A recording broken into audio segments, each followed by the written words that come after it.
अस्सलाम वालेकुम नाजरीन, आप देख रहे हैं JN न्यूज़ और मैं हूं आपकी होस्ट रुबीना चौधरी। सबसे पहले नजर डालते हैं आज की अहम खबरों पर।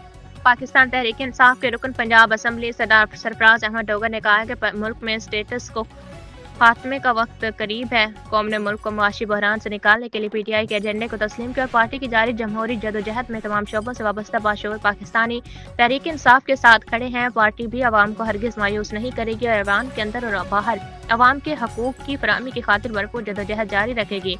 मुल्क में वसाइल की कमी नहीं। PTI की काविशों से पाकिस्तान जल्द एक ऐसा मुल्क बनेगा जो खुशहाल होगा और यहाँ अमन होगा।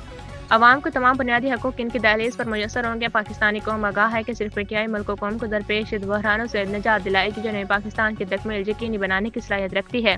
मुल्क में आम पाकिस्तानियों का मुसलसल इस्तेसाल हो रहा है। दो रवायती सियासी जमातें इक़्तिदार की बारियां लेती रहीं।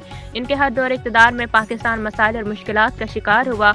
अब कौम इन पर एतमाद करने को तैयार नहीं, क्योंकि नून लीग और पीपल्स पार्टी की पॉलिसियों में कोई फ़र्क नहीं। मरूसी सियासत को फ़रोग़ देने वाली ये दोनों जमातें समझती हैं कि इनकी औलादें भी इक़्तिदार पर काबिज़ रहेंगी। ये आम आदमी की हालत बदलने को तैयार नहीं, ये अवाम को गुलाम बना कर रखना चाहते हैं।